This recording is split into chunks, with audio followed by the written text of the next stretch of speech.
So one day I went to an event. There's this guy. This was his display at this event. He has a company near me in California. He brews coffee. He grinds coffee, brews coffee, puts it in kegs, and so that you can then tap into that keg. And he talked to me, and I looked at it, and I couldn't understand the value proposition of this mess. Okay, I couldn't. I kept going back to his store, and I kept looking at those machines, and I said, there's a business in there somewhere, but he's executing wrong. And so the idea was that this is what he makes. He makes coffee in a keg. And if you've ever gone to a coffee cart, a coffee truck, they all have a $30,000 coffee maker in there. Those espresso makers are $30,000.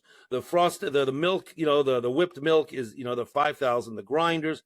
And they're sitting there measuring the ground coffee by the gram. The interesting truth about coffee is as after 9 a.m., 95% of what people are drinking has sugars, syrups in it. Everybody buys coffee, hot coffee at 9 o'clock in the morning until 9 o'clock. After that, you go sit. Interesting. You go sit in a Starbucks, in any coffee place, that's a sophisticated coffee, and they make their money on iced coffees, on now all of the dirty sodas, the iced drinks. The Dutch Brothers, Swig, and yeah. And the second you put that cream and that syrup in there, the quality of the underlying coffee doesn't matter. And no matter if you measured the milligrams, one guy here does this by the beach. He's a British guy on one of these visas. I love him. I learned a lot from him. But he sits there brewing coffee, 5 minutes every time to serve the coffee. And I go see him and I buy a coffee and I talk and I want to see what his pain points are. And 90% of what he sells on a warmer day is a big tall coffee, mostly ice, with his espresso poured into it. Yeah. And then a syrup, a caramel. And I'm saying, okay, you don't need all of that $30,000 espresso stuff, And so what went off in my head when I saw these kegs, basically what popped into my head was this. I want to serve great coffee or coffee like Starbucks, but without having a $20,000 a month rent. I just want to take this to events because with my tap truck, I had figured out between LA and San Diego and Palm Springs, the air shows, all the places that I could be. And not everybody wants alcohol. There's a lot of family events, school events, public parks where I could come in with a coffee cart, but alcohol, they didn't want me there. So it solved a lot of my problems. So this guy on the beach that you're talking about, it's like he's using a Toyota Corolla engine and putting it in a Porsche, right? Yeah, because exactly. He has this beautiful product that he's just after 9 a.m. is just diluting with ice and sugar and cream. And so he could put in like Folgers, Maxwell House, whatever, and it would taste about the same to most people. That was my point. And the owner of this company that brews the coffee, he kept talking to me about all of the aromas and everything. And to me, his greatest point was that, and he was right, is that his coffee is shelf stable. So in that keg, it can stay there even if it's open for 3 to 6 months. Okay. And the other part was that, you could put nitro. The new fashion is putting in nitro coffee. If you go to Starbucks, there's nitro brew, and it's these little micro bubbles. There's instead of you using CO2 to pump the liquid out, you use nitrogen, which is a smaller bubble that lasts longer, and it makes the product fizzier. It makes it mix differently. There's a whole look to it when you calibrate it right. That there's a whole art to it. But this guy was pitching me, the man who was brewing the coffee, he was trying to displace coffee in restaurants. He was saying, the average restaurant throws out 50% of the coffee it makes because it gets stale after a while. And he was going after restaurants. And again, like the tap truck people, he was a guy who had a great idea, but I just felt that he wasn't tapping into the right market. I just felt that because I had traveled so much out in the world and saw what people were doing, that I thought there has to be a better use for this. I'm looking at a Google Trends chart for Nitro coffee, and it's up and to the right. Yep. For the last 13 years, it's just been trending like crazy. Yep. Coffee just keeps on exploding, and now it's gone cold, and now it's gone at every street corner. So again, my, European refuge, all the big department stores in New York and all the big stores in America were started by German or Jewish immigrants who started with a cart, selling their stuff. So why have a restaurant? Why have a coffee shop, $20,000 a month? Why even have a coffee truck for $30,000 or $40,000? What I went out and made was this little cart, and inside it, this is just let me show you. That's what I use. I go to Home Depot, I buy a Husky cart, I get a guy with a metal saw to pull out all of the guts. It has a nice top. It's good looking. It's got good wheels. Sturdy. And it's sturdy because this thing is going to be loaded up and down in a truck, up on down sidewalks. That's the product. So, so what happened was I made this for myself, and this woman, she said, she lives outside of LA, and said, I want to go to schools. I want to go to my area. And I built her this thing and kind of put her in business. Okay. That looks awesome. And then I had another client, this was an E2. This was one of my visa people, got him approved for, bringing coffee to, this was indoor in a gym at a convention. For these first two people so far, you're monetizing this by building the cart and selling them the cart? No, I was helping them to get at this point. I have my own cart that I take out to events. Yeah. But which we'll get to. But for these two people, how are you monetizing it? I was interested to see. I was just testing my theory. You're helping them. You're getting data, learning, helping them. And also I had to understand the human factors. To me, the weakest point in so many business is the human factors that, I had to simplify. For example, those metal cylinders, they're heavy. Okay. That rules out, a small frame woman running this business and having 3 or 4 of these. So again, I got online, I started asking my suppliers, and I found that you could put this coffee, instead of putting it in a 5-gallon, 40-pound keg, you could have it processed and put into what's called bag and box, BIB. It's what the syrup, in a restaurant comes in. And there's a pump that pumps it out, that's activated by gas. So I found, and I'll show you later, I found this company that made this system that would draw the gas, draw the liquid out. My coffee supplier, he agreed with me that these heavy metal cylinders or the recyclable 5-gallon cylinders look like an absolute environmental nightmare. That shipping it in these 10-liter cardboard boxes with a heavy-duty bag inside made a lot of sense. Is there any difference in taste between that and the keg? No. And again, I mean, not after you put the syrup and the cream in it.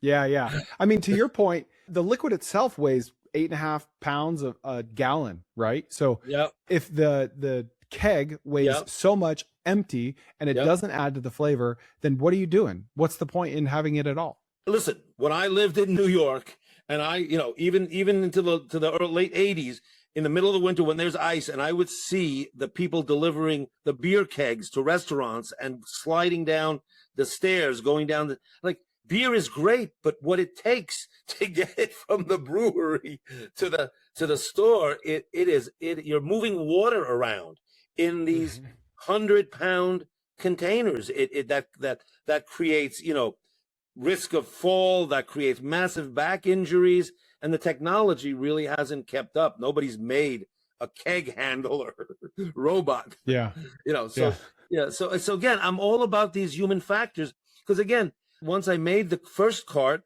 I said, wow, I wish I could figure out a way to make this usable by an at-risk population, maybe a divorced mom. I would, if there was a mom that was willing to go sit at a gas station, while the kids were in school and could park the cart at the gas station, I'd build her the cart for whatever, and I'd get the product delivered to her, and we'd split the profits, and whether it's that or a disabled veteran, that was my idea of a business in a box for anybody. Good for you. It's literally in a box in this case. It eventually became in a box. The bag in a box, that is a concentrate then? You have to mix it with water no, this one is it's not a concentrate. This one got it. is brewed, but yeah, so this one is brewed. And again, it's a little bit of a waste, but I didn't want to invest in a machine that mixes the concentrate with the water. Yes. Then I have to bring water to the place. Now, are you personally able to taste a difference between the bag in a box and the keg? No. So, okay. Wow. And I'm assuming you have more of a discerning palate being in the business. Yeah. I mean, I go around tasting coffees and I go around tasting bag. And I mean, I was looking for price competition. Again, I'm always looking for the downside. So in case my guy down the road who brews his own coffee dropped dead, there was an earthquake and he was shut down, I had to see, are there other people that put brewed coffee into a bag? Yeah. I want to point out the fact that I just keep going back to your friend on the beach that's like the aroma and this and that, and he's all romantic about it. And as business owners, that's why we get into business, because we're romantic about an idea. But usually we're not romantic about the same things that our customers are romantic about. And that disconnect is very expensive. So if he's obsessing over the aroma and how many milligrams per cup and this and that and the $30,000 machine, and if he were to go actually survey his customers and say, what do you want? They're going to be like, iced coffee. But yeah, but like, what about the aroma? Like the mixture, the ratio between, I just want an iced coffee, So sadly, and I didn't have the nerve. The wonderful man who brews this stuff, who has a whole business of brewing coffee and putting in kegs for all sorts of food service industries. He's a coffee aficionado. He tastes coffee from Guatemala, from Kenya, and he's always talking to me about aromas and bouquets and roasting temperatures and roasting the nitrogen in the soil. and I've always been very, maybe I'm jealous of people who have a passion like that and pursue the passion to make the absolute world's best coffee. But living in New York, seeing hot dog vendors, it was that same hot dog that spent 12 hours in hot water, and you bought it for the same $5, whether it was fresh out of the bag or 12 hours later. And it's a little bit cynical, but it's bottom line. I have never gotten into businesses. It's just not me. I don't have it in me to make a luxury product. I want to get it out the door and cross the desk and somebody pay me. That's what I'm looking for. Even the beer. Amen. The beer people would ask me if I brewed my own and if this was this and, what the calibration was. And really, the people, my customers just want to drink lots of beer and at a giant $10,000 company picnic, And so, there are too many people who make money selling a plain vanilla product. And I know the internet has changed that. You have to make yourself different.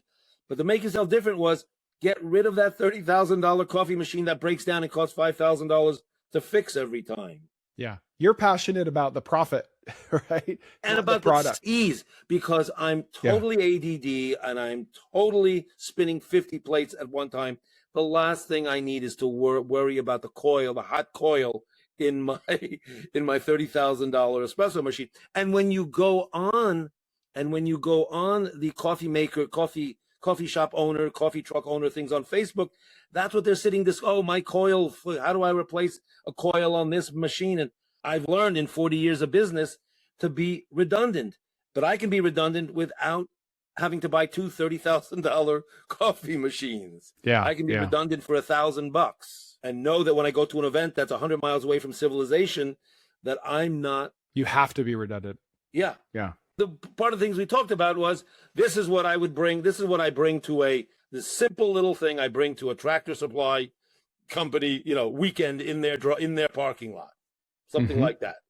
And are you having to pay anything to be there? No, for them, no. Again, maybe they'll charge one day, but other events, there are things in California and other places, I don't know, they're called night markets. What happens usually the way the economy is going, especially because of COVID, people have discovered the power of outdoor events. And in California, where we're blessed, Southern California, where we're blessed with great weather, Entrepreneur, mostly Hispanic and even Chinese, they rent out a parking lot, they rent out at a college on a Friday night till Sunday, and they sell tickets, they sell booths for anywhere from $150 to $500, depending on what you're selling.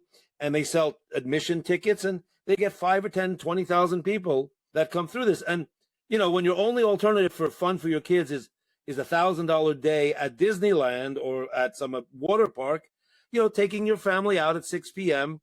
to one of these events where there's all sorts of food, there's music, there are tables, your community is there, so you meet people and talk.